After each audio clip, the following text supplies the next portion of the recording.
What's going on, guys? Welcome to Let's Talk Boxing, episode 13. Should be a good one. I got Carlos Adamez, number 2 WBC ranked middleweight, coming on in a few minutes. Lot of questions to be asked. I have a lot of good questions for this man. You know, he's in a division where not a lot of fights are being happening because of certain circumstances, whether it be promotional or whether Munguia is being the biggest duck in boxing, as I always like to call him. I don't know, but having Carlos Adamez on, to be honest, is going to answer a lot of questions that us fans have, specifically for that whole middleweight division. You know, I'm not sure if he was ever in the running for a fight against um, Charlo once that Munguia fight fell through. I want to ask him about Munguia claiming he wasn't going to be ready for a February fight. Uh, yeah, I have a lot of questions to ask Carlos Adames. I'm so glad he agreed to be on, and I'm super excited, man. I'm super excited. Oh shit, I got my guys on already. Saludos, bro. My man, Freddie, Box Talk 101. What's up, my brother? Shout out to you and your channel. Same thing to L Dub Boxing. What's good? What's up, my brother? Shout out to you, your channel as well. You know what's funny? I've actually seen your channel like in passing, but I've never seen your content. I gotta check out your content. Maybe I could hop on your channel, you could hop on mine, maybe we could do something together. I haven't seen your channel yet. But I mean, I've seen it, but I've never seen a video. But definitely I will do that soon. Yes, sir. Of course, notification gang. You already know. Shout out to Box Talk 101. My man Freddie. Subscribe to him too, man. If y'all subscribe to me, subscribe to him as well. Yo, brother, what do you think of Probellum signing up all these fighters and doing co-promotional deals with smaller promoters, smaller promotions? I don't know what's going on over there, to be honest. It doesn't. It sounds weird to me. I don't know how Probellum is gonna profit or make money. I've heard people call that a money laundering scheme. I'm not saying that. I'm saying I've heard people say that about them. I'm like, I don't know what's going on. I don't see how they're making money. If all these fights in Dubai and stuff like that are these like princes and all these people royalty? Are they really putting up all that money for all these like subpar fights? I don't know. They need to get with PBC and Showtime and put those fights on Showtime or get with the Zone. Do something, but their efforts here in America are very small. I understand they're trying to be global and trying to put fights all over the world, but at the same time, in boxing, you have to make your mark in America or in the UK. Those are the two markets where I feel you really have to make an impression on those two markets if you really want to be a player in the boxing game. If you're not a player in one of those boxing games, in one of those countries, excuse me, in the UK or in US, you're not really you're not really serious in the game. I don't know any boxers that come out of Dubai. I never heard about people traveling from Dubai to Vegas to watch a fight. I've never. I don't know. I don't know. I'm not. If I'm a manager, I'm not having my fighter signed with Probellum, which is why I was disappointed. Herbert Conceição, the Olympic gold medalist from Brazil, I was disappointed he chose them as a promotional company. I was hoping he went with Top Rank because they had Robson Conceição, who's also a gold medalist, also from Brazil, and is actually from the same city as Herbert Salsa Conceição. And but yeah, what Herbert Conceição told me was that he wanted to go with a small promoter so he could get more attention, so he could be the star. He didn't want to be part of a big promotional company. I'm not sure I would have advised him that way, but considering everything I know from what's going on and how shitty their promotional company is, to be honest, like they haven't been doing a real good job. They haven't. I don't know. They have not been doing a good job. Before your guest comes on, I want your thoughts on Rivera versus Adorno. I think that fight is fire.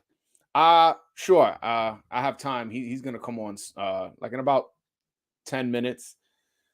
The way I see that fight is I think Adorno comes out, he has success early, first 3 to 4, maybe even the first 5 rounds has success. You know, I'm not saying he wins all those rounds, but he's putting on a really good performance. But if we've looked at Ardono's career, it's the same thing. He starts off real good and fades towards the end. Michelle Rivera is a fantastic body puncher. From the interview I had, he told me he has 3 trainers. He has one that focuses on his strength and conditioning. He has another one that focuses on his fighting ability, like a boxing trainer. And then he has another one, I forget what. But my point is, this guy takes his boxing very, very serious. Adorno's missed weight a bunch of times. Give me the guy who's making weight. Give me the guy who's consistently performing well and then consistently impressing me. Give me that guy, not the guy who had a draw against Jermaine Ortiz, not the guy who's missing weight, not the guy who got cut from his promotional company. Give me the guy who it doesn't have a draw on his record. I give me that guy. I'm taking Michelle Rivera, not even being biased. I've picked against my Dominicans before. I picked Colbert over Hector Luis Garcia, and I was wrong, but I've picked against my Dominican fighters. Not even being biased, I pick Rivera. Bro, it's Dubai. Those motherfuckers are paying bank. I understand, but like see, that's like cutting off your nose to spite your face, man. If you go into Dubai just to get the bag, eventually that well's gonna run out. It's like the zone. They were paying the bag, but it was costing them a lot of popularity. Look at Devin Haney. Devin Haney went to the zone, started getting that big bag, $3 million a fight or something like that. But like his buzz is down ever since he left Showtime to the zone. His buzz been down. Let's be honest. So same thing. You could look at Regis Prograis. Prograis after that World Boxing Super Series, his buzz was high. His buzz was high because we looked at him like, wow, he fought against Josh Taylor, who at the time we thought was the best 140-pounder, gave him a fight of his life, closed his eye, and lost a narrow decision. But nobody was down on Regis. We were like, okay, let's see where he goes from here. Ever since that, to be fair, he has been fucking up with the weights and all that. But his buzz been down. Like nobody's checking for Regis. Like his last fight, who was check who the fuck name the right now? You watching this video? What's the guy name? The guy that Regis just fought. What's his name? See, you don't know. That's the problem. Probellum is putting these fights on Probellum. Is making it hard for us to watch it here in America. Probellum is putting these fights in Dubai, and it's making it hard for us American fans, where Regis Prograis is from, to watch him fight. So that's what's going on, man. Broadway, check this out. Lou DiBella did a deal with Probellum late February. A few weeks later, you're hearing talks about Haney Kambosos materializing. I think MTK Probellum played a role. Maybe. Nah, I don't think so. No, I actually spoke to one of my sources about Haney Kambosos, and what he told me is that the Australian government is the one putting up the money, and they saw more value in Lomachenko, considering he has a longer career. He's a 2-time gold medalist, so he has some type of international notoriety if you follow the amateur boxing.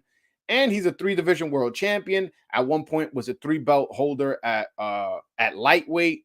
So they just viewed him as a more marketable opponent for Australia, as opposed to this this fighter from America who has a belt. Some people consider him a real champion, some people don't. And it's like he's defensive at times, and some people find him boring. It's like they just saw that's why they were trying to go the Lomachenko route. I don't think anything that the fight with Haney and Kambosos has anything to do with the MTK Probellum deal, anything like that. I wonder if the WBC will order Adamez versus Eubanks for the final eliminator for Charlo. I'm actually going to ask him if the WBC has, kept them up to date with anything, because, well, I don't know. I don't know what's going on. I don't know. Since Munguia turned down the eliminator, I don't understand. Like, you know what? I brought up Munguia. This has to come out. My bad. Every time I bring up Munguia, I got to bring this out. But yeah, I don't know what's going on at that the Jaime Munguia camp. I really don't. Do you see HBO getting back into boxing industry now that the market is settling and the purses are getting more realistic? Honestly, I don't, because HBO, from what I understand, the reason they got out of boxing was because they weren't going to stay in boxing if they weren't the number one boxing content creator.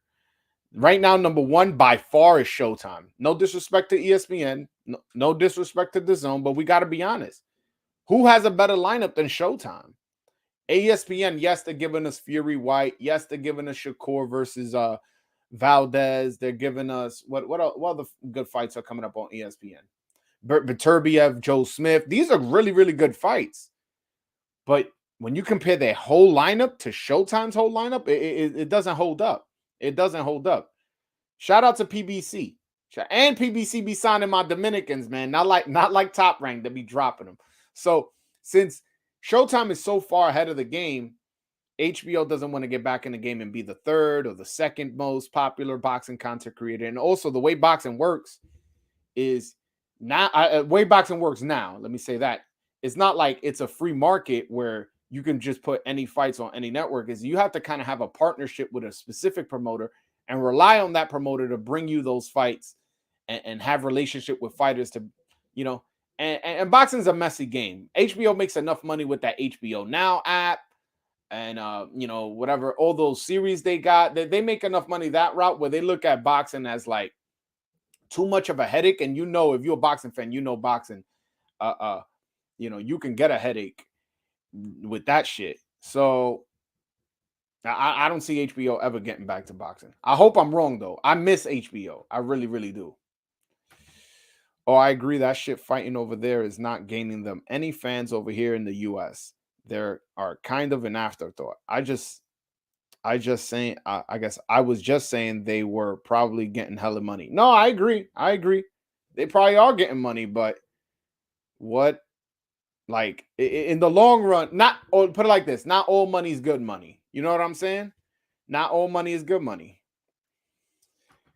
What the fuck is Chris Eubank Jr. doing? He's trying to call out / scout welterweights. Kell Brook got annihilated at 160. Conor Benn isn't even a top guy at 147 at the moment. I haven't heard. Well, the thing is with the Conor Benn Chris Eubank situation, there's a history between the fathers. So they're trying to play that up, kind of like, it would be like, let's say Pacquiao's son versus Mayweather's son, hypothetically speaking, I'm saying. Like, I'm not saying that that's a real thing coming up. But that's why, and as far as the Kell Brook thing, Kell Brook is actually not a 147 pounder. He was to get down to 147, it's hard for him, and he's going to try to make that weight, but he's really more like a 54 pounder. And Chris Eubank Jr., that's a big fight in the UK. He's looking for a big paycheck. So that's why he's doing it. But I agree. Chris Eubank should be not focused on that UK money. Focus on getting the fucking belt. Focus on fighting Carlos Adamez for an eliminator. Fighting Munguia for an eliminator. Fighting Andrade. Fighting who else? Charlo. That's who he should be focusing on. I don't know why he's focusing on this UK shit. But then, he may not be that confident in his skills. Who knows? Carlos Montes, dime a ver que lo que, mi hermano. What's up, my brother? My man Carlos Montes, my Mexican brother. By the way, when I say que lo que, that's something us Dominicans say. That's like saying, yo, what up? You know what I'm saying? Que lo que. I sent the link to my guy Carlos Adamez. He has not responded. Let me check my text messages. No, he hasn't responded, but he should be on soon. I spoke to him earlier today. He seemed really excited to hop on. I actually have a lot of really good questions to ask him. I will, depending how long the interview goes, as well as how his mood is, I will be probably opening up the phone lines to give you guys a chance to ask a question yourself, whether you guys need me translated or not. But yeah, I'm excited for today. Carlos Adamez is, again, a Dominican who is in line for a title shot. He's ranked number 2 in the WBC, and he's gonna get his title shot as long as he keeps winning. Is it me, or is the Triple G Murata getting no promotion? Well, it's not you, Randy. That is absolutely true. It is not getting promoted, but Triple G versus Murata, they're not really depending on that US money. They're depending on that Japan money. Allegedly, and I'm not too familiar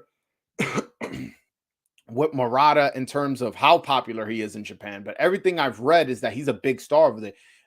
Murata actually won a gold medal in the Olympics for Japan. He's also a big middleweight. Excuse me, a big Japanese person. It's very seldom you see a Japanese middleweight. So maybe to them it's like, wow, we got this big, man fighting at this division. He's a gold medalist.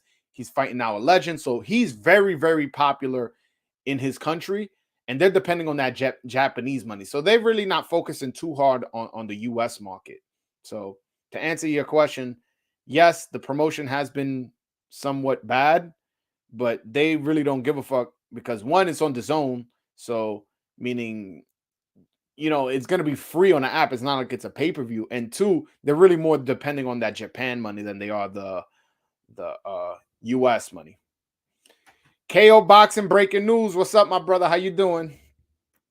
You seen Haney's tweet about the Kambosos fight? What a child. I saw a back and forth where he was saying that the trip from Vegas to Vegas to Australia is as long as his dick. I don't know if that's where you were going at, but yeah. I found it funny, to be honest. I found it funny. He's talking shit, he's being a 22-year-old, 23-year-old, whatever he is. People are gonna say stupid shit. Ari de lo mio.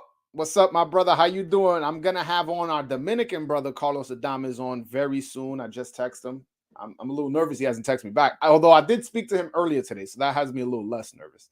HLD, what's up, my brother? How you doing? All right, but yeah, let me see if I can find those tweets you were talking about, Carlos Montes. Let me see, because they had a whole big long back and forth. So, the only one I see, I don't want to scroll too much on this timeline because I'll be here all day just looking, not talking. But I'll share this. I'll share this. Hold on. 1 second. This tweet from Devin Haney. So this is Kambosos tweeting. Hold on.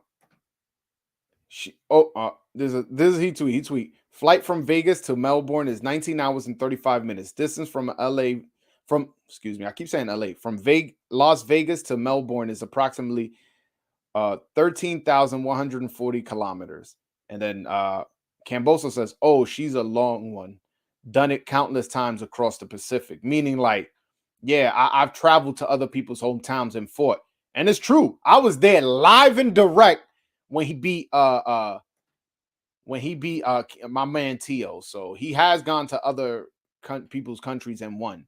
And then this is Devin Haney response to that. He goes, "I know how long the flight is. Long as my dick.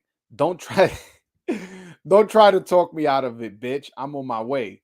So I can see how that could turn some people off, but at the end of the day, he's a fighter. He's trash talking. You know what I'm saying? He's trash talking. He's trying to promote the fight, trying to hype it up. I'm not too mad at it, to be honest with you. I'm not too mad at this. Yeah.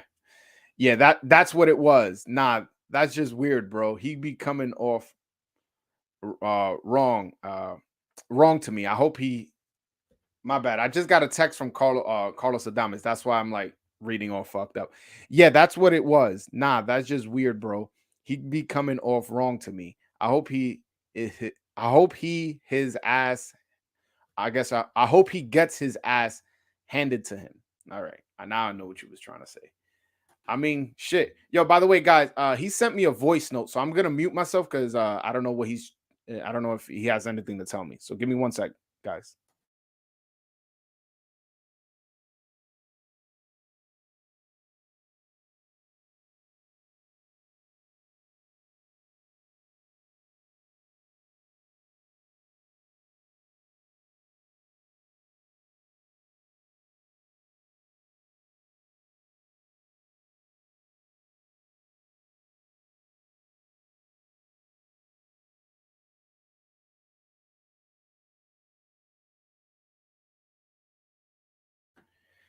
Good news, guys. He is trying to get on. He's having trouble getting on, but he's like, oh, like to help him out. He doesn't know what to do. So Give me one sec, guys. I have to send them the link now through a different way. Let me see if I can do this real quick. All right. Yeah, because he's trying to get on, but I don't. He's having trouble with the website. He says. All right, I just sent it to him again through a different form of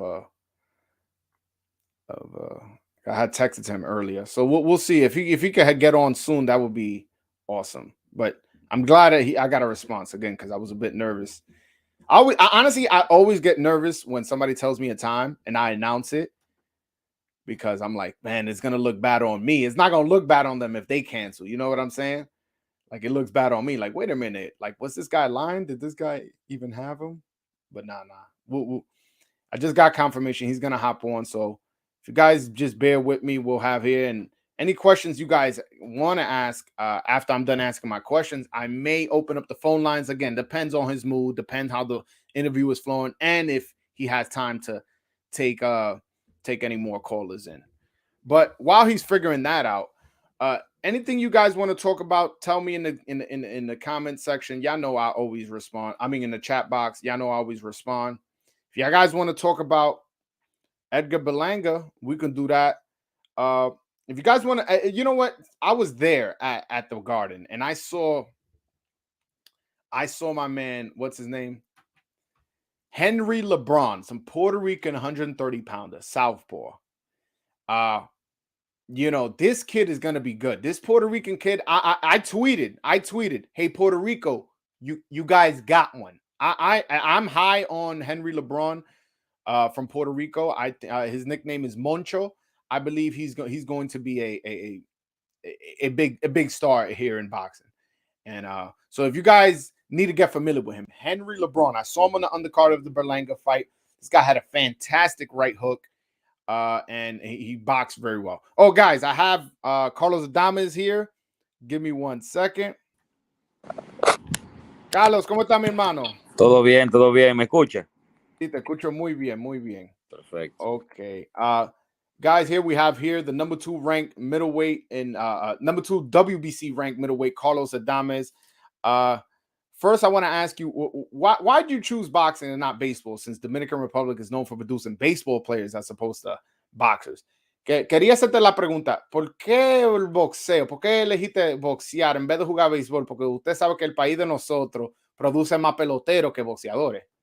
Sí, no, realmente sí, es así como tú dices, pero qué va, nosotros siempre optamos por el lado que más rápido nos convenga y creemos que más nos fortalece mejor, y yo creo que opté por el boxeo porque creo que era mi fuerte.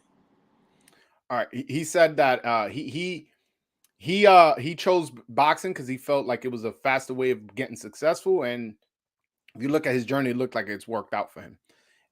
¿Tú sigues viviendo en Nueva York?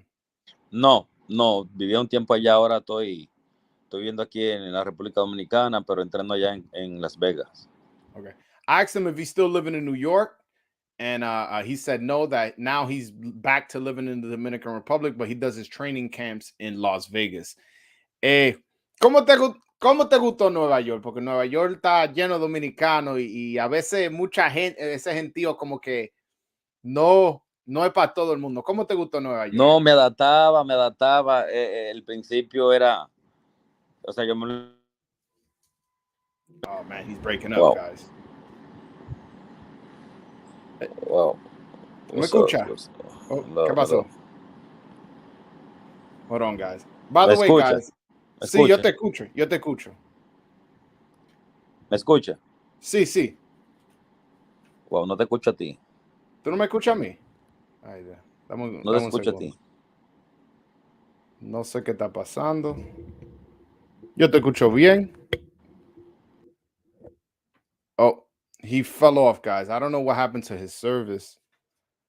But he'll hop back on. So, guys, be patient with me. We're going to get into his story a lot, man. I have a lot of good questions. I did a lot of good research, found out a lot of good tidbits. And I believe he's going to be surprised about some of the questions I asked and how much I know about him. So just give him a second. You know, he's in a third world country, so guys, bear with him. Obviously, the service he gets in the Dominican Republic isn't the service he's getting in New York City or Chicago or LA, wherever you guys are watching this from. So, guys, please be patient. He'll be back on. While he's doing that, hit that like button, hit that subscribe button if you haven't already. I'm gonna keep bringing you guys these type of content. I am the voice of Dominican boxing. As you guys can see, I got the flag here. I've given you guys Michelle Rivera. I've given you guys Hector Luis Garcia, and I'm now giving you Carlos Adamez. Hold on, he's back on. Okay. Sí. La pregunta era, ¿cómo te gustó viviendo en Nueva York? Bueno, al principio era, o sea, me lo encontraba como fácil porque el gimnasio, o sea, estaba todo bien organizado y el entrenador, el manager, o sea, todo estaba todo bien organizado y no salía a ningún lado. Me sentía cómodo, realmente me sentía cómodo. So I asked him how did he like New York, and he said that in the beginning he liked it a lot because everything was very organized, from the gym to his manager, and everything was going real smoothly. How was the transition from living in the Dominican Republic to living in New York City? ¿Cómo fue la transición como de vivir en República Dominicana a Nueva York? ¿Cómo fue que te cambió el mundo? ¿Qué era que tú pensabas? ¿Qué es lo diferente de aquí que tú viste que es muy diferente allá? Bueno, yo digo que lo único diferente de aquí a allá, hay mucha diferencia, pero ¿qué pasa? Ya yo no, ¿cómo te explico? Ya yo no, o sea, no encontré la diferencia, porque ya yo hubiera andado ya gran parte del mundo, ya yo hubiera ido a todos los lugares. O sea, como yo fui selección nacional del país, llegué a irme para todos los lugares solo, Rusia, Ucrania, Kazajstán, todos esos lugares. Duré un tiempo también en Miami en la serie boxing. O sea, que ya yo estaba prácticamente adaptado, ya yo no encontré mucho, o sea, no me hizo tanto el cambio, no me hizo tanto problema. So I had asked him, what was the transition from living in New York City, from living in the Dominican Republic his whole life to living in New York City? He said that there wasn't much of a difference because since he fought for the Dominican national team, he actually had traveled a lot. He traveled to Ukraine, to Russia, to Kazakhstan. He even traveled to Miami for the World Boxing Super Series, and he said that he already had experience a lot internationally. So that transition from living in the Dominican Republic to living in New York City wasn't that big of a difference. How did you like the cold and the snow? ¿Cómo te gustó el frío y la nieve viviendo aquí? Uy, enemigo. Somos enemigos. Yo somos enemigos, real. Desde que comenzaba el frío yo quería irme. Yo estaba bien hasta que estaba caliente. Desde que se ponía un chin frío ya decía, bueno, yo siento que tengo que irme. Ya tú no vuelves a vivir en Nueva York entonces. No. Nueva York es un perfecto país para vivir, pero no me gusta ese frío. Ese frío es demasiado intenso. he said him in the cold that they're enemies, that he hates the cold, and he said that although New York is a beautiful city and he had fun living here, that he would never live here again due to the weather. That as soon as it got cold out here, he was trying to find a way how to get out of here because it was too cold. Okay. Okay. So you had switched trainers. You had trained with Hector Roca, you had trained with Robert Garcia, and now you're training with Ismael Salas. Why the changes in trainers or these throughout your career? Tú has entrenado con Hector Roca, con Robert Garcia y ahora está con Ismael Salas. ¿Por qué tanta cambio de entrenador? Mira, comenzamos con Héctor Roca, los fundamentos desde el principio. Héctor Roca nos enseñó lo básico del boxeo profesional.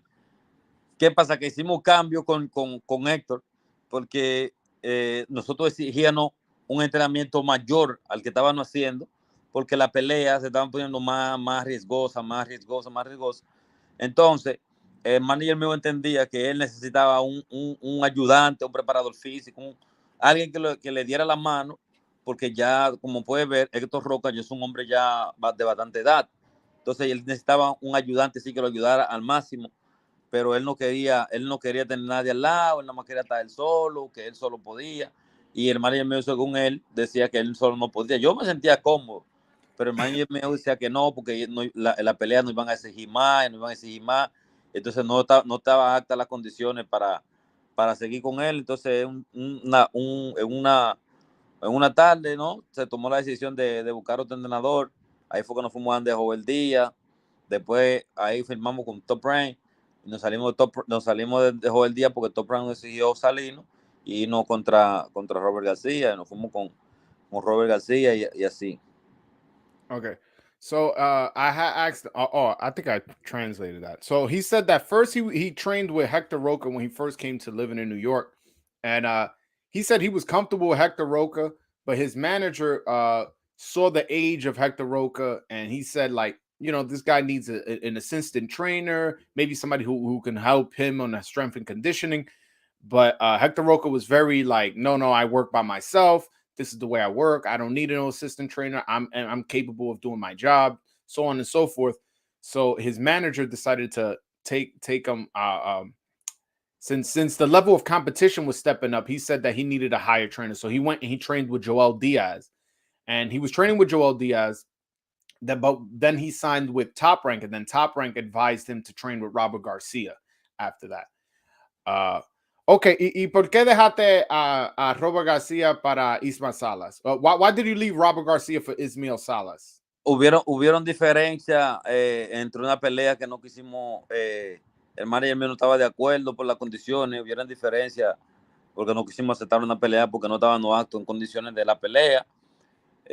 Robert García y el equipo, o sea, pensábamos que sí, que podíamos la pelea, pero el manager mío al fondo sabía, decía, yo sé que mi peleador no está listo porque yo conozco mi peleador cuando está listo. Y hace una semana que yo le tumbé una pelea porque usted mismo me dijo que no estaba en acto de condiciones. Me imagino que ya todavía tan rápido no va a estar para las condiciones que se requiere. Entonces, nada, hubo diferencia entre ellos ahí y no pudimos combatir. Ahí fue que tomamos entonces la decisión de irnos a otro gimnasio. ¿Esa fue la pelea con Patrick Teixeira? No. Oh, okay. No.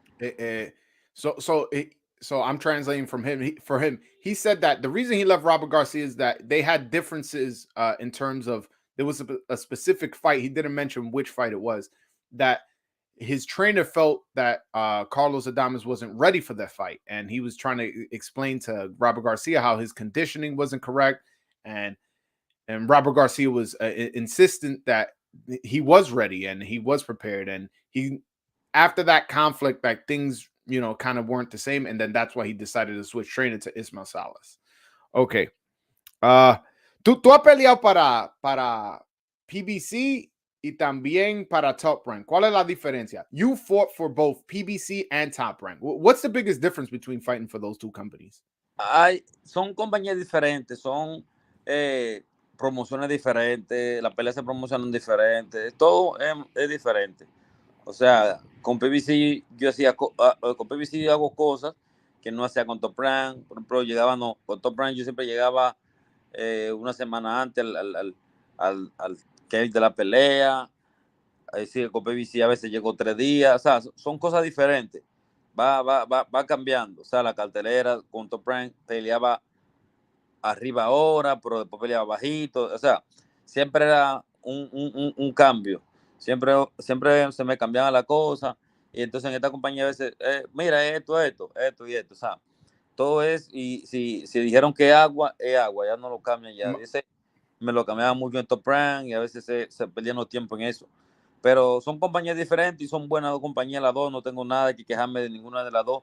Me dieron buen apoyo y siempre mucho respeto sobre todo. All right. He said that both Top Rank and PBC are both great companies. They do things a little bit different. He goes that a lot of times that Top Rank will make him come a week before the fight to where the fight is going to be. PBC, maybe he'll be there 3 or 4 days before the fight. He also said that Top Rank sometimes weren't clear as to what certain things were going to be. Sometimes it would be the main event, co-main. Sometimes it'd be deep on the undercard, and it would switch them up as opposed to PBC, they're a little bit more clear with things. If they say it's water, then it's water. If they, and they're pretty much clear as to where his career is going to be going and the route they want to take him. Okay.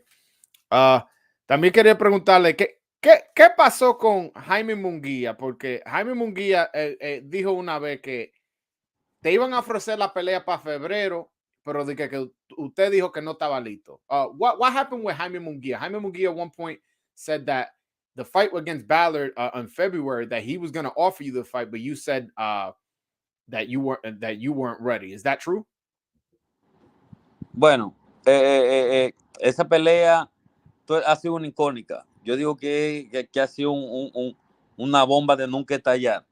¿Por qué digo que una bomba de nunca estallar? Porque él dijo una cosa que en realidad nunca lo ofreció, nunca dijeron, mira, dame, vamos para febrero, que simplemente él dijo en una entrevista, no, yo estoy listo para febrero, si él está listo, pero ya yo acababa de pelear el día 5 de diciembre, o sea, yo para febrero no iba a estar listo, o sea, yo necesitaba un descanso para después estar de nuevo en un campamento. Él sabía que yo en esos momentos ya no iba a quedarme en el campamento y de una vez pelear con él en febrero, pues ya peleé el 5 de diciembre. O sea, no era algo que iba a la par. ¿Qué pasa? Eso sí una... Entonces, se ha encargado de, yo pego a pelear con fulano, o quiero pelear con fulano, pero realmente la pelea que le corresponde, que es conmigo, esa pelea que él no menciona. O sea, yo no entiendo por qué no menciona esa parte, porque es la pelea que le corresponde, es la pelea mandatoria. O sea, yo tuve una eliminatoria con un rival bastante fuerte para enfrentarme a él. No para que él esté diciendo yo quiero pelear con fulano, y con él enfrentarse no se enfrenta que conmigo. Okay. So I asked him what happened with Munguia, saying that he wouldn't be ready for a fight in February because he fought in December. He said that the reason he said of course he wouldn't be ready for a fight in February because he would need a little bit of a break after fighting in December. But he goes that the fight with Munguia is kind of like a bomb that is just never going to explode. He said that right now he's ranked number 2 in the WBC. He fought a tough fighter to be in an eliminator to become the number 2 ranked WBC fighter, to fight in another eliminator to become the mandatory for the title. And he goes that every time you put a mic in front of Jaime Munguia's face, he's talking about, oh, this fighter, that fighter, but he never mentions my name. And I'm the one who's who is the route for him to get a title. I'm the one who he has to fight to become the mandatory, and I don't understand why the fight's not happening. Oye, en inglés, cuando alguien está como esquiviando y no quiere pelear con alguien, le decimos un pato. Ese es el nombre que le decimos. No, exacto. Cobarde. Entonces, como ellos mismos dicen cobarde, nosotros se lo ponemos en cada cobarde. Vez que yo menciono a Jaime Munguia, yo pongo esto. Every time I mention porque ese no quiere pelear con nadie. Con nadie. Entonces, cuando alguien yo tengo así, yo estoy entrevistando a alguien, me menciona a Jaime Munguia, yo hago, ok, este es Jaime Munguia. Claro, el patico, porque él es una bomba de tiempo, él no elige, no se decide qué él va a hacer con su carrera. He said that he found the duck funny. He said that, of course, he goes, he's a bomb that's just never going to explode. He just never makes a decision as to who he wants to fight. He's not very clear. I don't know what he wants to do with his career. Okay. ¿Tú seguiste las negociaciones con Charlo y Munguia? Did you follow the negotiations between Charlo y Munguia? Primero, yo siempre he estado pendiente de todo lo que se va dando en acontecimiento. O sea, cuando le ofrecieron los 10 días con el ruso, pensé que ya esa era la última, o sea, ya esa decisión yo pensé, bueno, ya esta la van a aceptar. No la aceptaron con el ruso. Bueno, se fueron en las negociaciones con Charlo. Digo, bueno, ya esto definitivamente va a ser con Charlo. O sea, yo no me estaba tomando en cuenta y digo, bueno, ya van a pelear ellos dos, seguramente después que peleen ellos dos, me sería el paso a mí. Bueno, lamentablemente no se dio la negociación con Charlo. Digo yo, bueno, ya de calle por obligación entro yo. Ya que no se dio la negociación con Charlo, no se dio la negociación con el ruso, de calle debo entrar yo. Y todavía estamos en el proceso, estamos en espera a ver qué va a suceder. O sea, todavía no se concreta nada, si va a cogerla, si no va a cogerla, qué va a hacer, ¿Qué va a pasar con su carrera? No sabemos. O sea, ahora mismo estamos esperando el momento. Yo ya casi me voy a comparar, entro al campo de entrenamiento para estar listo para cuando sea yo, aunque yo nunca me descuido, yo siempre estoy al tiro. Yo siempre estoy pendiente en mi gimnasio y estoy haciendo algo por si acaso. Yo nunca tengo la mano abajo. Yo siempre la tengo arriba. Okay, so he said that Jaime Munguia was granted a 10-day negotiation period against a Russian fighter. He didn't mention which Russian fighter it was, but he said that once those 10 days elapsed and he saw that Munguia and Charlo was negotiating, he thought for sure that's the fight that was going to happen. But then once that fight fell through, he felt like, of course, like I'm next in line because I'm ranked number 2 in the WBC. That's the fight. The fight is the Russian fighter was Janibek. That for the WBO title. Once he saw that he wasn't going to fight Janibek, he felt like, okay, now for sure he's going to fight me to become the mandatory for Charlo. But that's not the route he went. I really don't understand what he's going to do in his career. But Carlos Adamez, this is him speaking. He goes, I always stay in the gym. I always stay training. And I'm always in the gym. I never let my guard down because you never know when an opportunity comes, and you got to stay. You got to, if you stay ready, you don't got to get ready. All right. Después de que las negociaciones como que se fueron, a Charlo le dieron a Zuleki y Munguia no tiene ningún peleador ahora. Charlo algún momento te llamó, los managers de él te llamó el manager tuyo tratando de hacer una pelea ahí. Once Charlo and Munguia, Charlo right now he's going to fight Zuleki after the Munguia fight fell through. At any point was that fight offered to you?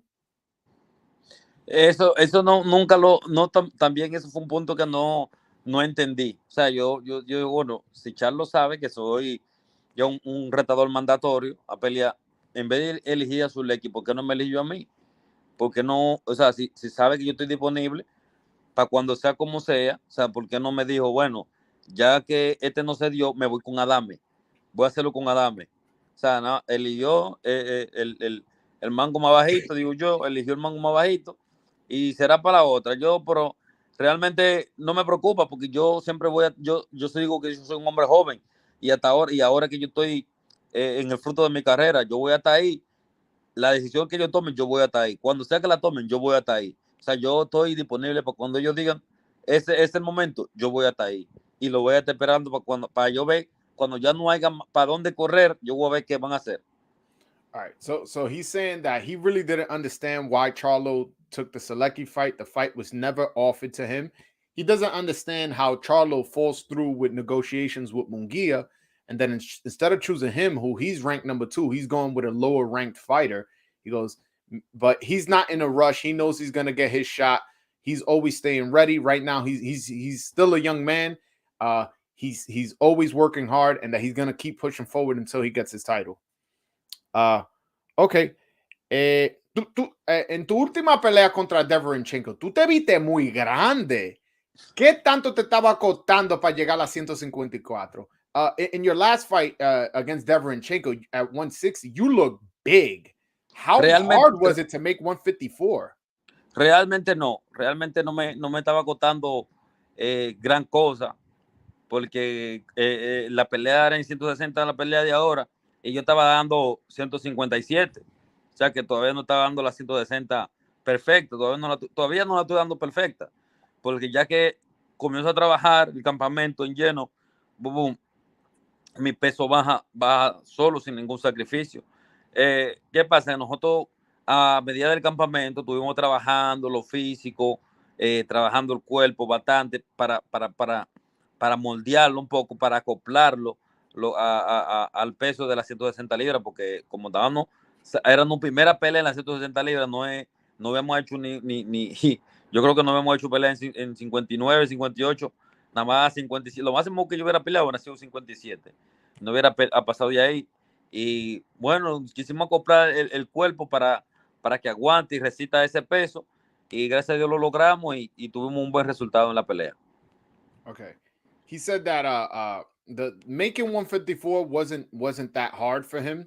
That if you look at his first fight at middleweight, he didn't even make the full 160. He fought at 157. And then he said that his next fight, he fought Deverenchenko.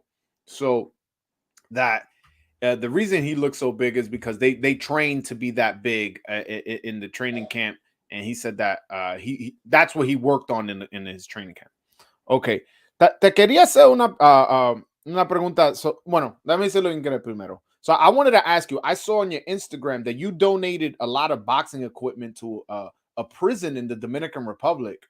Uh, why did you do it, and how is that program going?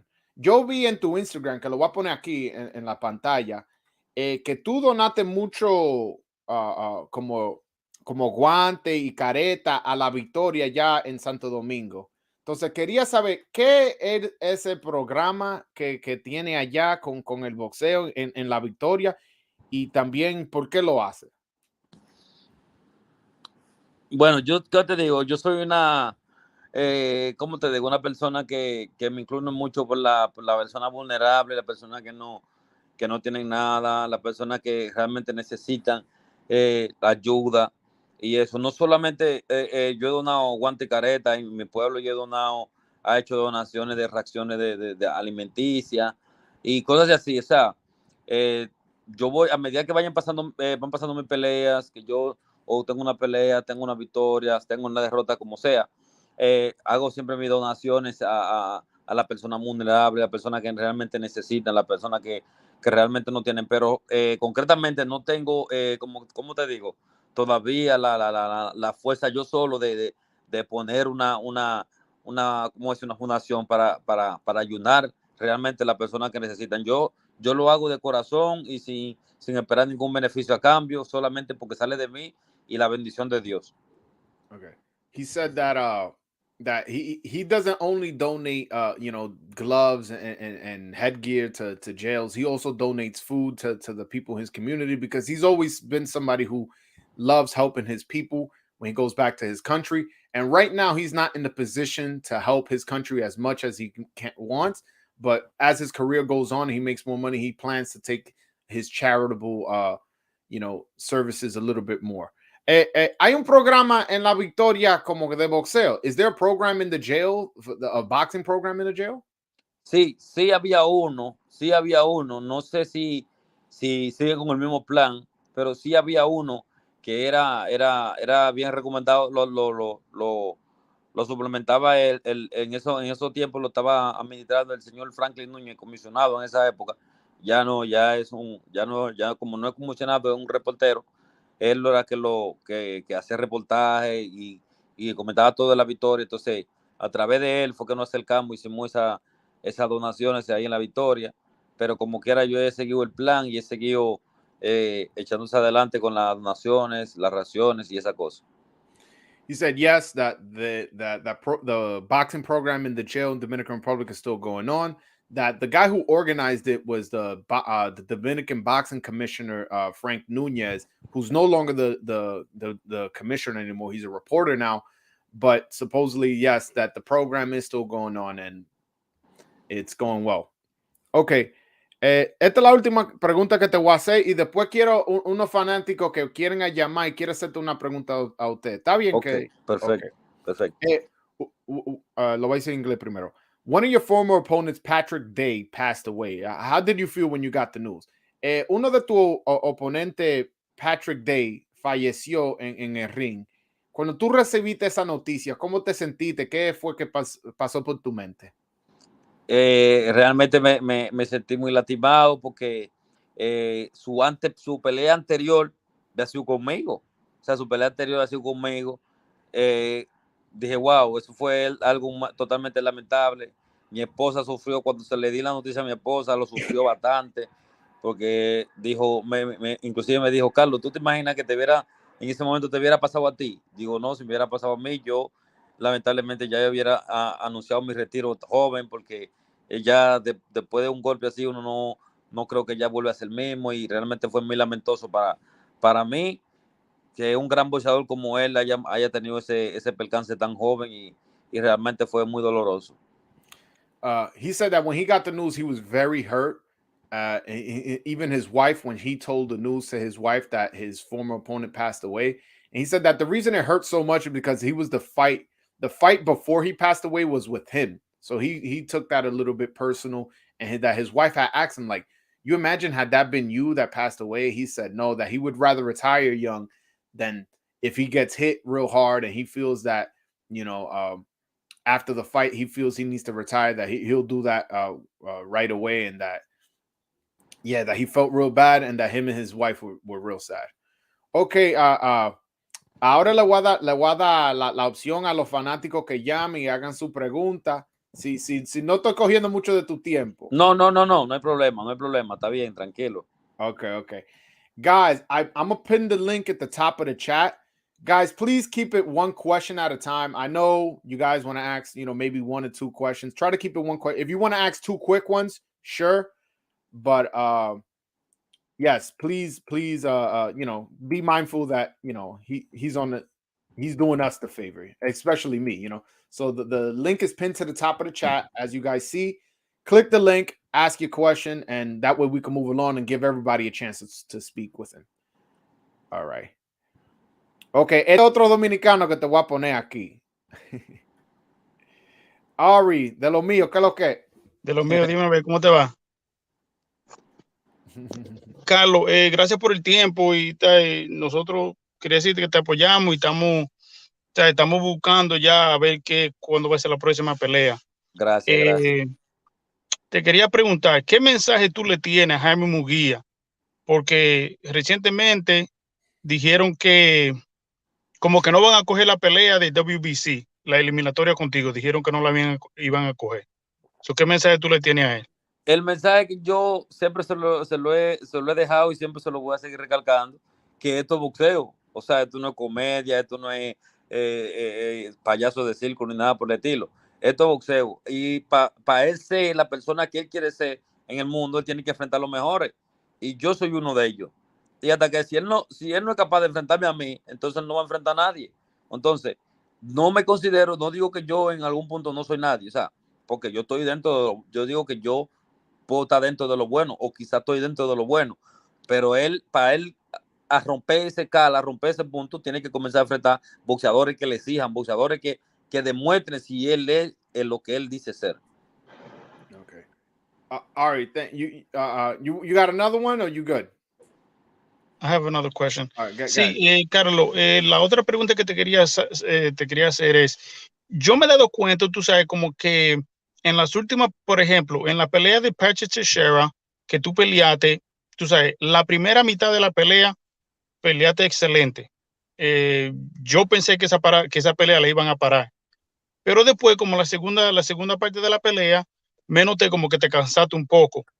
Después, en la pelea también de la de Derevchenko, que era una de 10 asaltos, también me di cuenta, o sea, que las primeras 7 rounds tú peleaste bien, pero también se notó que los últimos 3 asaltos te cansaste un poco. Lo que te quería preguntar es, ¿qué vas a hacer diferente para que la condición, para que tú, cuando vengan los 10 o 12 asaltos, que tú puedas romper los 12 asaltos así como si nada? ¿Qué pasa? Eso es un pequeño detalle que ha estado pasando en mi carrera, en mi preparación. ¿Qué pasa? Que nosotros, como estoy en el nuevo campamento de Mael Sala, estamos rompiendo espacio. O sea, estamos poniéndole punto. Todos los fallos los estamos arreglando. Esto era un fallo que prácticamente ahora que ya nosotros sabemos que nos pasa factura, entonces ya nosotros vamos, en este campamento vamos a arreglar ese espacio y acoplar los otros puntos que nos faltan para seguir adaptándonos al sistema de la pelea. Yo pienso que para esta pelea, sea con quien sea con Jaime, sea con quien sea, si a 10, a 12 rounds, si la pelea no se acaba muy temprano, yo pienso que mi pelea va a ser mejor y van a seguir viendo más de Carlos Adamez. Gracias. Thank you, Ari, for the call, Gracias my brother. All right. Okay, déjame traducirlo. So the first question was, what message do you have for Jaime Munguia? And what he said was, well, tell Jaime Munguia that this isn't a comedy show. This is boxing. This isn't a circus. This is boxing. I don't understand what he's doing with this whole running around thing. If he wants to face the best, I'm one of the best. I'm not saying I'm the best, but I'm definitely among one of the best fighters. And if he wants to fight, tell him to sign the contract, and I'm willing to fight him at any moment. And then the second question Ari asked was, I noticed in your fight against Patrick Teixeira, you fought a great fight in the first maybe 6, 7, 8, 9 rounds, but then you really faded towards the last 3 rounds. What are you doing to improve your conditioning? And his response was that he has noticed that he has had a problem fading down the line, but now that he's working with Ismael Salas, they know that. He goes, and he guarantees that in his next fight, that won't be a problem. That's one of his flaws that he is very, very consistently working on. Okay, guys, call in. I don't want to keep them on too much. If you guys have a call, I will put you guys on, as you guys just saw. I won't have him for too much longer. I don't want to take up too much of his time. Okay. Una pregunta. ¿En qué lugar es tu sueño pelear? ¿En La Vega, en el Madison o a dónde? Where's your dream fight? Madison Vegas, where? Bueno, yo he peleado ya, he peleado en Las Vegas, he peleado en el Madison. Mi sueño es tener una pelea bastante grande y que todo mi gente de República Dominicana, mi gente que está en Nueva York, en toda parte del mundo puedan verla, disfrutarla y sonreírla y felicitarme por mi victoria, y si no tengo la victoria también que me feliciten. Ese es mi gran sueño, y llevar mi país y mi bandera lo más alto que pueda haber en la historia del boxeo. Okay, he said that he's already fought in Madison Square Garden. He's already fought in Las Vegas, but his dream fight is to fight somewhere, maybe in New York, where all his Dominican people can see and make sure that the people who live in Dominican Republic are also able to see him fight. Here in New York, I'm pretty sure you've seen the Dominican Day Parade. We get really excited. We would love to see you fight, or maybe on a card with other Dominicans on the card. At Madison Square Garden on the eve of the Dominican Day Parade. Has that been something that you've ever discussed with your manager? Yo sé que tú has vivido aquí en Nueva York, y no sé si tú has visto la parada dominicana, que nosotros dominicanos siempre lo juntamos, lo ponemos en el chelcha, tú sabes cómo somos. El sueño mío es que un día sea tú y otro dominicano en la misma cartelera y que pongan ahí en el Madison el día antes de la parada dominicana. ¿Qué usted piensa? ¿Tú has hablado eso con tu manager? Nunca. Mi manager sí, siempre me lo recalca, siempre me lo dice. Lo que no hemos hecho el momento y no lo hemos planificado. Yo digo que eso sería un buen punto, porque eso sería un boom. Eso sería extraordinario, realmente sí. Y yo para mí encantado, siempre y cuando la compañía esté de acuerdo, solamente ponerse de acuerdo, buscar un rival, buscar concreto y hacerlo ese día, algo grande, algo bonito. Yeah, he says that he lived in New York, so he is aware of the Dominican Day Parade, and that he knows that it would be a big deal, and that is something that him and his manager have discussed, but it has to be the right fight. He goes that he claims this will be a beautiful thing for the sport and the country and stuff like that, and that he would love to do that. Guys, I'm gonna let him go. It looks like nobody else wants to call in. I'll give you guys 2 more minutes. I'll ask a couple more questions, and then I'll let him go if I can't, if nobody else calls in. Okay, quería hacerte otra pregunta. ¿Tú tienes relaciones con los otros dos boxeadores dominicanos? ¿Cuáles son los amigos tuyos más que tú sabes, como Jason Rosario, Elvis Rodríguez, Héctor Luis García? Which Dominican fighters are you close with as far as the professional fighters?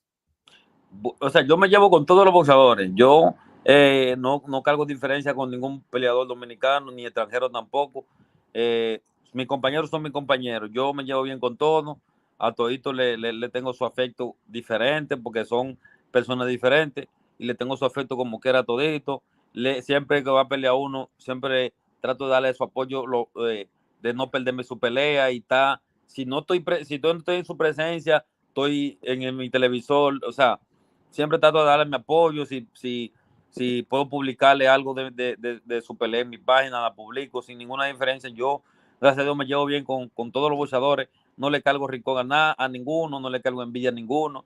Si ellos me la cargan a mí, Dios sabrá proveerle a ellos, y no le deseo ningún mal a ellos.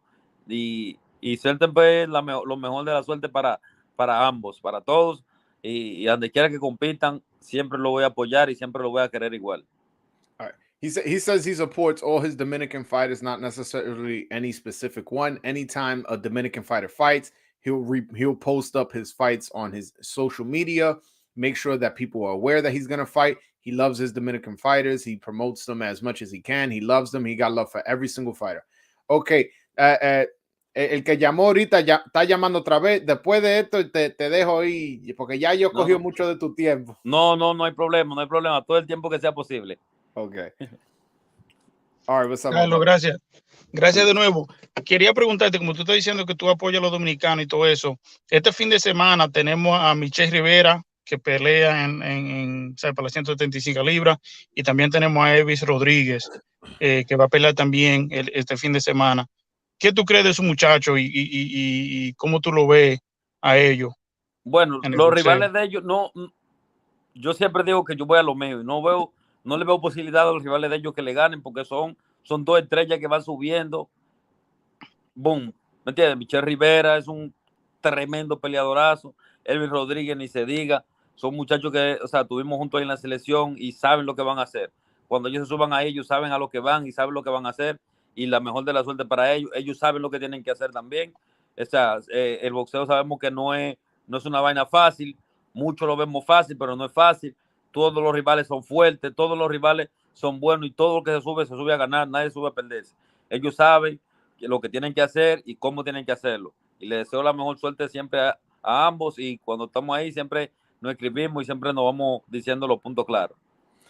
So the question was, you were just talking about how you support a lot of Dominican fighters. What do you think of this Saturday? We have two Dominican fighters fighting in separate fights. We have Elvis Rodriguez and we have Michelle Rivera. His response was that those guys know what they're going to be doing. Those guys are ready. He actually trained with Elvis Rodriguez they were in the same Dominican national team. So he's very familiar with him. And these guys know what they got to do. They're very prepared. They're very good fighters. And I don't even look at other fighters. I'm here prepared, and I know my guys are ready. Mi otra pregunta es, dijiste que estás en Dominicana y que va a empezar el campamento pronto. ¿Cuándo vas a regresar a Las Vegas a hacer el entrenamiento? Y como típicamente, ¿cuánto tiempo te dura para tú estar a tu punto más alto, ready para una pelea? Mi campamento siempre duran 4 meses, pero yo siempre en 3 meses ya yo estoy listo. Pero siempre normalmente mi preparador, mi entrenador, mi manejador siempre me requieren 4 meses. Ellos me dicen 4 meses, en 4 meses tú estás ready para lo que sea. O sea, yo siempre me tomo 4 meses de campamento. Yo regreso el lunes, y el lunes de la semana entrante regreso al campamento, gracias a Dios, y a poner todos los puntos claros. Pero yo siempre aquí, yo me mantengo con mi carrera, mi entrenamiento físico, no hago ningún tipo típico de golpeo, pero siempre mi carrera y mi preparador y mi movimiento físico.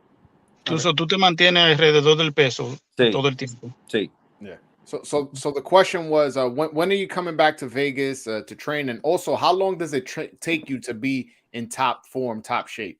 So his response was that usually his training camps are 4 months, but he can be in his top shape within 3 months. And that usually his trainers recommend 4 months of training for him to be in top form shape. Y mi última pregunta y después te dejo. Ahí en Las Vegas, ¿ustedes hacen entrenamiento en elevación alta? Sí, hacemos montaña, mucha montaña. Me imagino 2 veces a la semana. Hacemos montaña 2 veces a la semana. Lo físico, la piscina, los sábados y entrenamiento hasta el sábado. Se entrena del lunes a sábado. Domingo se descansa y se comienza de nuevo el lunes. Sí, todo el tiempo se hace la montaña 2 veces a la semana. So the question was, does he do high elevation training?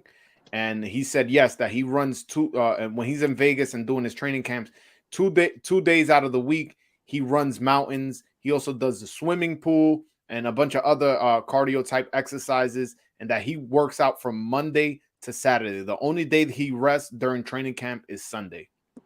All right. Bueno, ya te voy a dejar ir una más. Okay.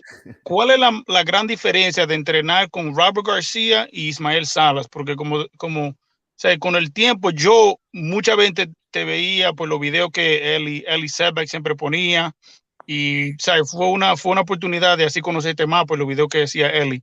Pero ¿cuál es la gran diferencia de entrenar con Ismael Salas y Robert García?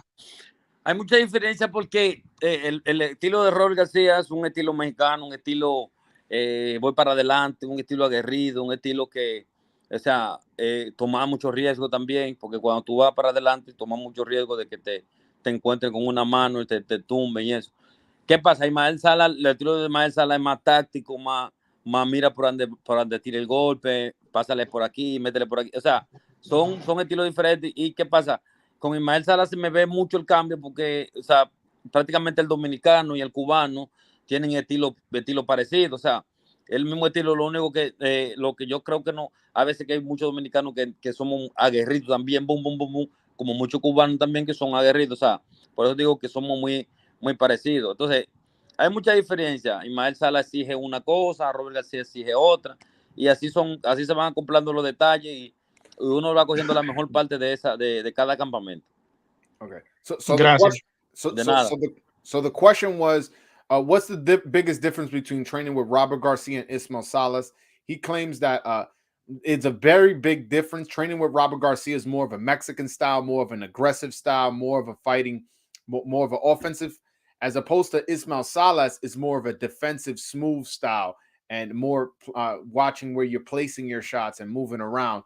And he claims that the Cuban style and the Dominican style is somewhat similar, although Dominicans do tend to be also aggressive and also want to brawl and stuff like that. But he says that the styles of the Cubans and the Dominicans aren't too different. So that's why that's the biggest difference between both of them. But all right, I actually have another caller, so I appreciate you calling in, my brother. You muted. Gracias, Joel, gracias, Carlos, y suerte con todo y para adelante. Gracias. Tato, mi hermano. Ok, tengo a otro que está llamando. Gregorio, what's up, my brother? How you doing? Hey, how's it going? What's your question for Carlos? Yeah, I could speak Spanish, but it's kind of like not the best Spanish. So No, it's fine. I can translate. It makes it easier for the people watching who don't speak English. I'm Spanish. Okay, I have a question. So, like with the Munguia fight, a problem that he was having with Charlo is that like with the promotions, like like how Charlo fights for PBC, Munguia fights for DAZN, and they were having issues with that. Mm-hmm. Was did the fight not get made with Adamez because of promotional issues? Like, would it be an issue where like PBC wouldn't want to send Carlos over to DAZN, or maybe like Munguia wouldn't want to go over to PBC to go fight Carlos? Okay. Él está preguntando que el problema es que Munguia y Charlo dicen que no pasó por un problema de promotores, que uno está con PBC, el otro está con DAZN y entonces eso se hizo un lío. Usted pelea en PBC, ¿eso sería un problema con tú ir a DAZN a pelear? O Jaime Munguia ir a PBC a pelear, ¿sería un problema? De parte mía no, porque yo todo el tiempo he estado el promotor te deja ir a DAZN. Exacto, de parte mía no hay problema. Yo, si es a DAZN, nos vamos a DAZN. Si es en Golden Boy, nos vamos a Golden Boy. Si es Top Rank, nos vamos a Top Rank. O sea, de parte mía yo no tengo problema. O sea, independientemente, solamente es decir la fecha y cuándo sería, que no sea algo como acostumbran a hacer. De la noche a la mañana, boom. No, así no. Con su tiempo se hace. No de la noche a la mañana. Yeah, he said on his end, there's absolutely no problem as far as going to DAZN and taking the fight. He just needs to know the date and when and where. He goes, the only thing is that he won't do is them offer the fight last minute, like, hey, can you fight in a month or so? He goes, that absolutely that's not gonna happen. But as far as the promotional issues, that his team is very willing to send him to DAZN if that's what it takes to make the fight. But all right, Gregorio, I thank you so much for your call. I appreciate you. Ok, Carlos, muchas gracias por estar aquí en el show. Gracias a ti. No, que yo disfruté muchísimo como contigo. No sé si tú disfrutaste. Claro que sí, Sí, no, y sí. es interesante porque entran más personas, se preguntan y es bueno así, uno sabe lo que quieren los fanáticos, lo que exigen, lo que le inquieta y así, ¿no? Yo todo el tiempo tengo, o sea, cuando voy a hacer una entrevista, por eso me gusta tener el tiempo disponible para no estar nervioso, que tengo que hacer algo, no. para todo el tiempo que sea posible ahí, para que todo el que quiera expresarse, el que quiera decir, siempre estoy ahí activo para responderle su pregunta y todo lo que sea posible. Okay. He said that that he really enjoyed the show because he loved the fact that the fans was able to call in and ask their own questions. A lot of times fans want to ask questions, but they're not able to. He goes that he really enjoyed the show because of that. Oye, a mí me llaman la voz del boxeo dominicano. Yo le he hecho entrevista a usted, a Michelle Rivera, a Héctor Luis García. Así que cuando usted quiera promover lo que sea, si tú vas a abrir una compañía ya en Santo Domingo o tú tienes una pelea, eso nada más llamarme, decirme, güey, quiero estar en el show y tú estás aquí. Eso está 100%. Gracias, Yo soy la voz del boxeo dominicano, por eso es que tengo la bandera ahí. Tú eres de los míos. Ojalá que próxima vez que tú ven el show, tú eres campeón. ¿Tú me entiendes? Estaremos ahí para esa entrevista en primera plana. Sí. No, esta relación que tú y yo tenemos, ojalá que esto nunca sea, que no sea la primera vez que hacemos. Así será, no va a ser la primera vez y vamos a seguir para largo. Tato, mi hermano, muchas gracias por la entrevista. Gracias a ti. Okay. All right, guys, that was Carlos Adamez. I am the voice of Dominican boxing. That's what I am. Nobody could take that title from me. I am the voice of Dominican boxing, man. Straight up. And guess what? I got another fucking Dominican lined up. That he's going for a title shot. I ain't gonna mention his name. I'm gonna leave you in suspense. He told me, the other Dominican, once he gets that title shot set, he gonna be on the show. You don't believe me? Check my record. Check my resume. Michelle Rivera. I got Hector Luis Garcia right after the Cobra fight. Listen, I'm the Dominican voice of boxing. Don't doubt my sources. Don't doubt my connections. I am the Dominican voice of boxing. As you guys know, I talk about all sport, all boxing. I talk about, I was at the Edgar Berlanga fight. Edgar Berlanga's Puerto Rican. You know what I'm saying? And on the undercard had Xander Zayas. So shout out to every race, every country, every nationality. This is not of me, trying to create a race war, because sometimes these YouTubers be on some race war shit. I love everybody. I'm Dominican. I got black in me. I got white. I got Taino. I'm a little bit of everything, so I can't be racist. But I am the Dominican voice of boxing. That title nobody could take from me. Shout out to Ezra from the Ezra podcast who gave me that nickname. He saw me. He knew I was the truth. He was like, yo, you the Dominican voice of boxing. That's exactly what I'm doing. My subscribers, shout out to you guys. All I ask from you is just, if you haven't hit the subscribe button, hit that. And if you haven't hit the like button, hit that. That's all I want from you. I don't want no money. Check the link in the bio. There's no Cash App there. There's no PayPal there. All I want is a like and a subscribe. That's all I want from you. All I want from you. Shout out to everybody who won on the show. Shout out to Ari who called in. Shout out to Gregory who called in. All my listeners. So far, I've had on Michelle Rivera, and I had people call in, and I had on Carlos Adamez people call in. Nobody has asked a stupid question. Everybody's asked good questions that maybe I forgot to answer, or maybe to ask, or maybe I didn't think of asking. And so shout out to you guys, man. You guys make this fucking possible. Matter of fact, I was going to hop off. I'm going to stay on. I'm going to fucking stay on. Fuck it. Why not? I was going to hop off. I'm going to stay on for a little bit more. Anybody want to call in, talk boxing? It doesn't have to be about the Carlos Adamez interview. Although if you want to talk about that, I'm cool. Obviously, I'm cool with that. I'm going to stay on. We're going to talk boxing today, man. I'm hyped up. I'm the Dominican voice of boxing. Nobody can take that away from me. Nobody. That's it. It's over. It's over. That's it. I'm the Dominican voice of boxing. I'm about to fucking, you know what? I'm about to change the game, man. I'm about to change the game. There's a lot of Dominicans coming up. A lot. There's Hector Luis Garcia, Elvis Rodriguez, and Carlos Adamez, and Alberto Puello, and who else? Did I mention Elvis Rodriguez? Whatever. Point is, there's a lot of Dominicans coming up. And if these dudes start buzzing up, I got connections to all of them. Don't doubt my sources. Don't doubt my connections. Please don't. Please don't. Shout out to everybody in the chat, man. All right, let me stop talking about myself. Let's see what's going on in the boxing world. Let me see if any news broke while I was interviewing my man Carlos Adamez. By the way, Carlos Adamez, man, shout out to him for having good service, man. That's a third world country, man. His service was pretty good. He only fell off once. So shout out to him for that. And then shout out to him. He had really good energy, gave me really good responses. His responses was a little bit long, so translating was, I might have missed a certain part because he gave really long answers, but you guys stayed on for the most part. I was looking at the numbers. The numbers was pretty high the whole time. So you guys were obviously entertained. Shout out to everybody, man. Again, I do have one more Dominican lined up for an interview, but he told me he wants to do it when, you know, when the promotion's right, like when he has a fight lined up. And also, hold on, in the comment section, I got a former world champion that he's gonna hop on the show. He's also told me that he's waiting for a fight to be announced for him to come on the show. Do you, in the comment section, should I let the cat out of the bag, or should I just keep you guys in suspense? Talk to me in the chat. Talk to me in the chat, because I could tell y'all right now it's already booked. He just told me I want it to be when my fight's coming up, so that way the promotion is buzzing.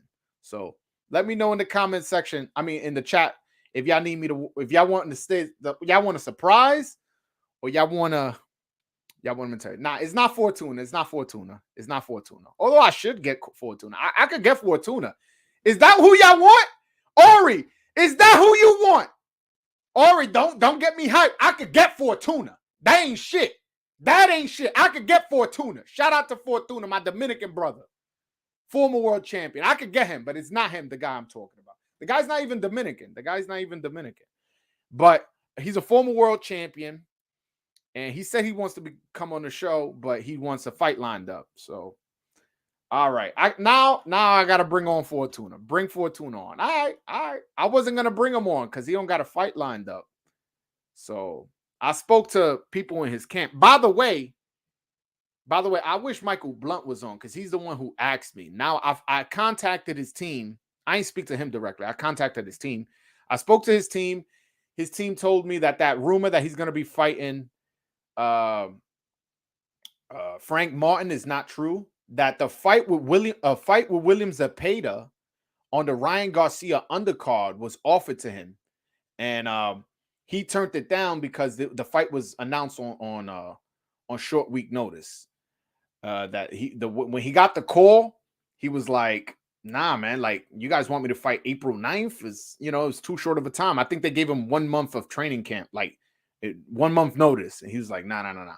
So he was gonna fight William Zepeda. I asked him about Frank Martin. They said that fight was not offered on the table. That I don't know where that rumor came from, and that is not true. So we'll see. Bro, damn, Michael Blunt, he got it right. That's exactly who's coming on my show, Tevin Farmer. Damn, Michael Blunt, shout out to you, bro. How the fuck you knew that?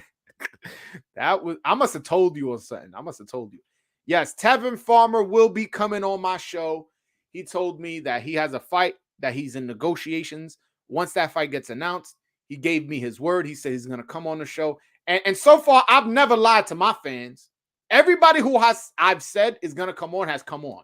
So if I'm telling you, Tevin Farmer has told me himself, I ain't talked to his manager, I ain't talked to his team, I ain't talked to his trainer. I talked to Tevin Farmer. And he told me that once his fight gets announced, he will be on my show. So shout out to Tevin Farmer. That's something I'm bringing to you guys, my loyal subscribers. Shout out to Ari. Shout out to Carlos Montes. Shout out to Michael Blunt, especially Carlos Montes and Michael Blunt and Randy Abar. Those guys been supporting me since the beginning. When I had like fucking, I don't even want to say how many subscribers. So shout out to those guys. Those guys have seen my growth. Those guys have seen me elevate. Those guys see me become from the boxing guru all the way to the voice of Dominican boxing. They've seen my growth. So shout out to those guys, Randy, Michael, and Carlos. Shout out to you guys. By the way, call in if you guys want. If not, I'm gonna hop off.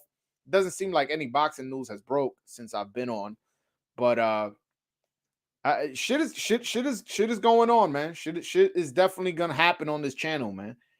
Shit is definitely gonna happen on this channel. I just hope that when my son's born, I'm still able to give you guys content. You see, I get loud and shit. If I have a baby around, I'm not gonna be able to do that.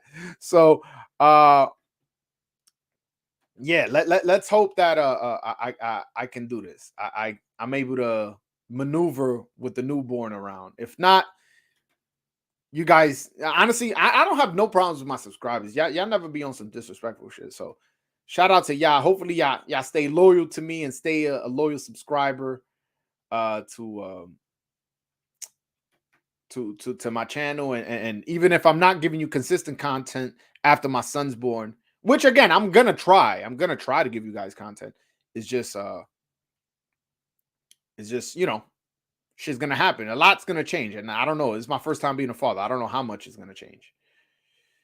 Kelvin Lewis, what's up, my brother?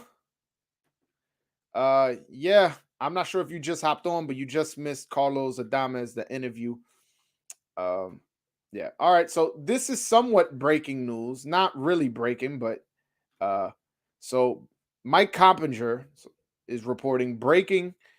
Alexander Usyk has received permission from the Ukrainian sports minister to leave the country during the war and will begin training camp for a summer rematch with Anthony Joshua for the unified heavyweight championship. Sources tell ESPN. Story coming. And then he followed that tweet up by saying, just yesterday, Usyk's longtime friend Vasily Lomachenko decided to remain in Ukraine rather than fight George Kambosos for the lightweight championship on June 5th in Australia. You know, certain people, and by the way, don't knock Lomachenko for what he's doing, and don't knock Usyk for what he's doing. This is a really tough decision for both guys. You know, like, it's a tough decision, man. There's a lot of money involved. Like, how much difference is Lomachenko and Usyk doing in the country by staying as opposed to leaving? I don't know. Let's not judge these guys for the decision to stay, and let's not judge these guys for the decision to leave. This is a very touchy subject. You know, again, I'm not in that position. We live in America. Well, let me not say we. I live in America. I live in a very safe environment in terms of comparing it to the world. But you know, it happens. It happens, man. Let's prevent the judgment. Oh, Big Zirko was good, man. Shout out to Big Zirko from Twitter. I'll go back and watch it later. I'm working. Yeah, for sure, man. We got a lot out of fucking Carlos Adamez. We got a lot of information. He's definitely, I didn't realize he was so cool. Like, he doesn't come across as that like personable and like friendly. And maybe it had to do because I'm Dominican, and maybe he see me, he see the flag, he see my energy, he see I know the lingo. He probably like, oh, this is my man, this dude from the hood. You know, he was like, what he was saying like, oh, towards the end, I know I ain't translate. He was like, no, this isn't gonna be the last time I'm on. Like, don't worry, I'm gonna be on. I told him hopefully next time he's on, he's a world champion. And he's like, yeah, like, don't worry, you got my number, you can hit me up anytime you need me on. I told him anytime he wants to promote a fight or to promote anything, just come on the show, text me, call me, and he'll be on the show. So I really liked his energy. I so far, honestly, and it may have to do that I have more experience doing the interviews now. Out of all the interviews that I've done, that's probably my favorite one right now, to be honest. That's probably my favorite one. Eddie Hearn said Callum Smith next fight supposed to be in June. How about Smith versus Zurdo? I love that fight. Especially off Callum Smith having that. He got that pop. Say whatever you want about Callum Smith, man. He got that pop. Didn't he? Who he slept? He slept some crazy. Hold on one second. If I'm not mistaken, he slept a Dominican. Damn. Yeah, he slept a Dominican his last fight, which was a scary knockout, man. The guy's like, his legs were shaking and stuff like that. He knocked him out in the second round. Lennon Castillo. Yes, I knew I was right.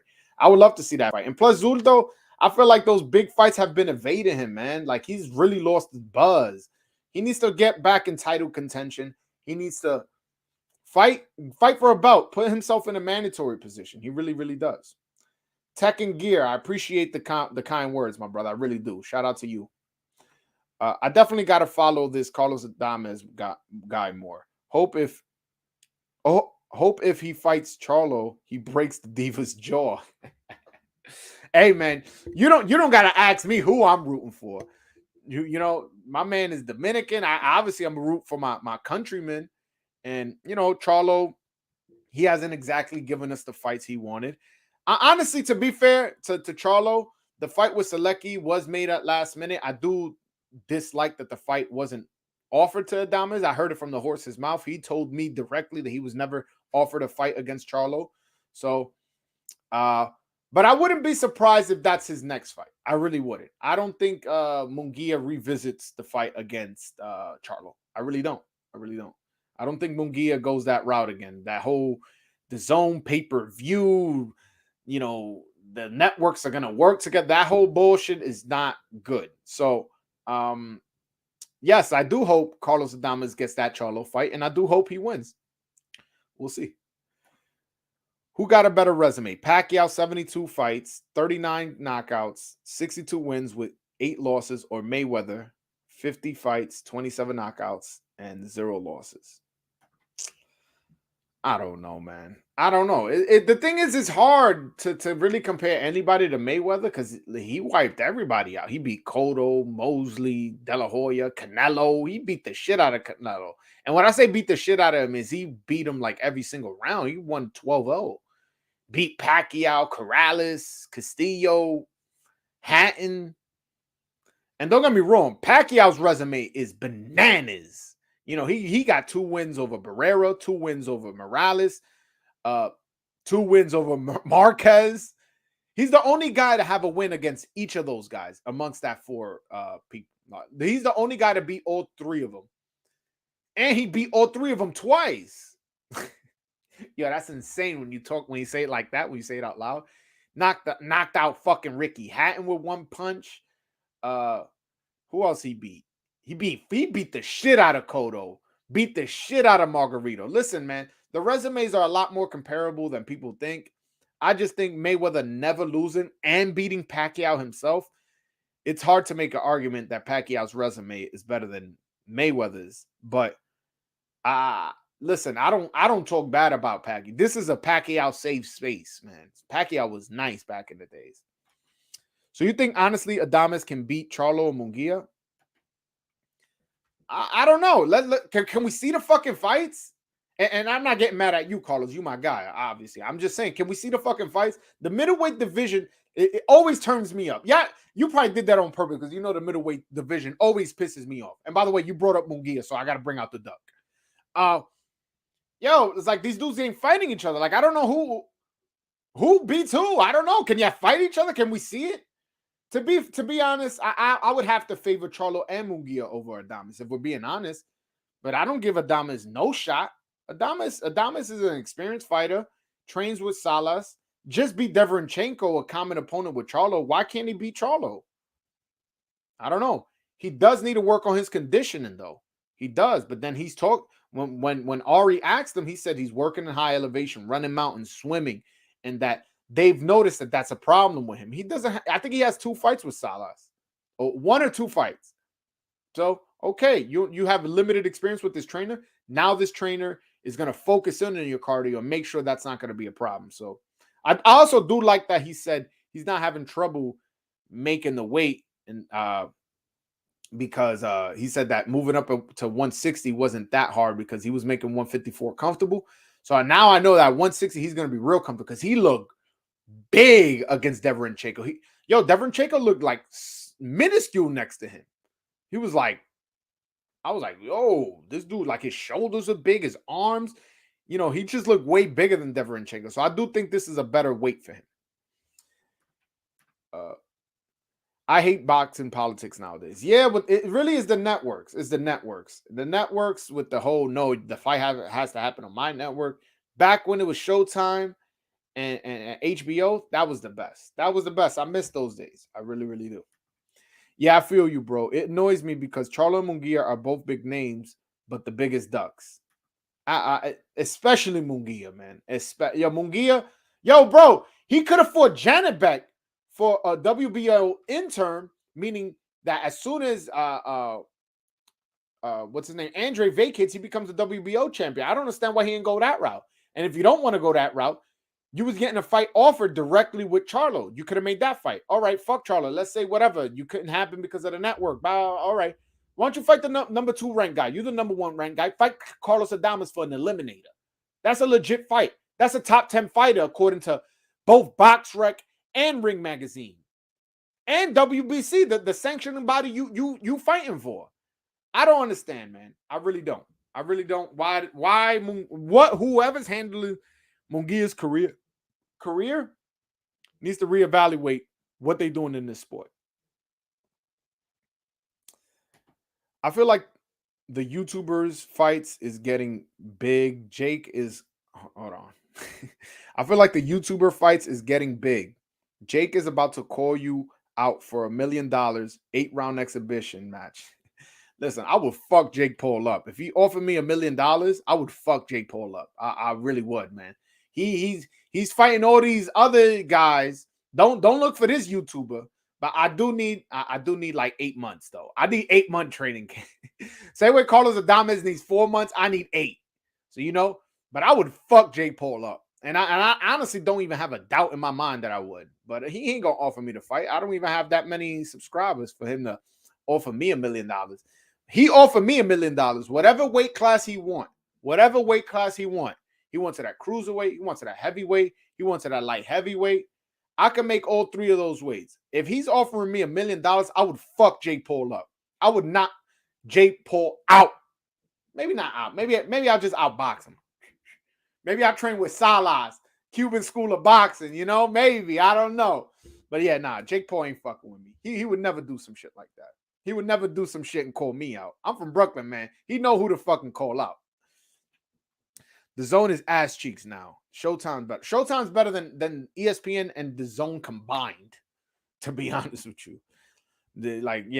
For real. The Zone ain't shit. The Zone ain't shit. I'm about to unsubscribe, man. I'm still an idiot, still paying fucking the Zone. Anyways, but guys, thank you guys so much for watching the interview with me and Carlos Adamo, staying with me throughout the whole live. I have a lot of people here. If you haven't hit that like button or that subscribe button, do me a favor, hit that like and subscribe button. I would greatly appreciate that. And shout out to you guys for being on my channel. And yeah, I will be bringing you guys more interviews. Again, I do have that Tevin Farmer